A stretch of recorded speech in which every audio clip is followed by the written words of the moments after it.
And today marks 4 years since the Taliban takeover of Afghanistan, which culminated in the fall of Kabul and the withdrawal of US and coalition forces from the country. The celebrations in Kabul come as Afghanistan struggles with mass unemployment, a faltering economy and widespread food insecurity.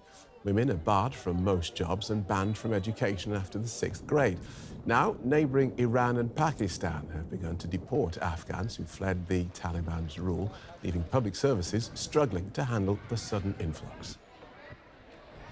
John Lee Anderson is a staff writer with the New Yorker magazine. He has reported on Afghanistan for more than 40 years. In the 1980s and in the 2000s, after 9/11 prompted the United States to invade. He's just published a new book, To Lose a War, The Fall and Rise of the Taliban. Welcome to DW. Decades of war followed by a sudden accession to power. 4 years on, how are these former Afghan fighters doing at actually running the country? Afghanistan is in the grip of a long-standing drought. It's also one of the poorest countries on earth. Its two immediate neighbors, Pakistan to the east and Iran to the west, are expelling millions of Afghan refugees who in many cases lived there for years, compounding a very difficult situation. About half of all Afghans, there's about 41 million of them now. The average age is only 18 and a half, a number which doubled during the American years in Afghanistan, those 20 years. Require food aid, and it's one of the biggest programs that the World Food Program of the UN has. The Taliban, by and large, it's a subsistence level country, and the Taliban who run it, this insurgent force that is now the government, is composed of regional clans and factions, much like previous governments were, except that it does have this Islamist tilt. And they, by and large, in the capital, Kabul, have let people get on with their lives. Business is actually, booming is maybe too strong a word, but business is going forward in Afghanistan. Trade within the country and with its neighbors at quite a low level seems to be working. This is a society that's always been very resilient and resourceful.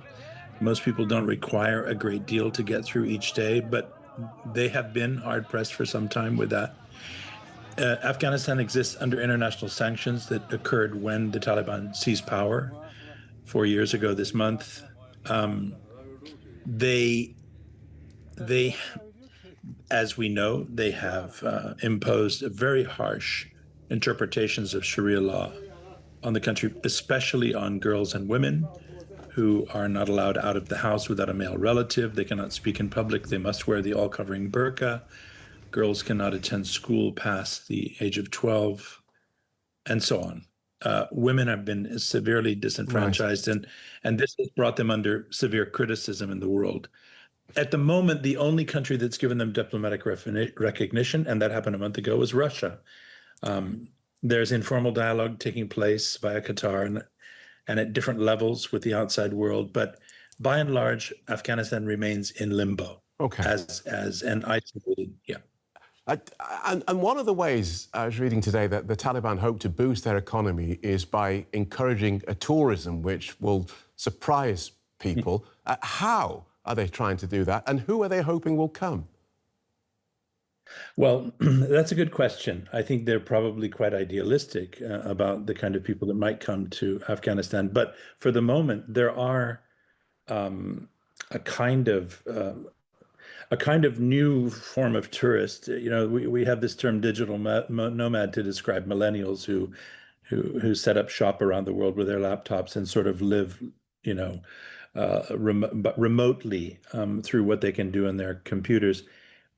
That same sort of generation and that same group has spawned a new type of digital, or rather adventure nomad traveler influencer. And lately you have seen, we're not talking big numbers, sort of influencers pitch up in 20, 30 something influencers pitch up in Afghanistan to see this exotic country that's cut off from the outside world, to go to its beauty spots, places like Bamiyan, where the Buddhas of Bamiyan, 2,000 years old, that the Taliban in their first time in power blew up, but are nonetheless in this spectacular valley.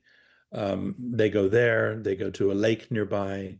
There's the various mosques that are very storied. The country itself is extraordinarily spectacular. It just is a natural place, mountains, deserts, that kind of. But we're talking about extremely low levels of tourism. Thank you for your thoughtful, insightful, just quick picture of what's going on in Afghanistan today. John Lee Anderson from the New Yorker magazine. Thank you.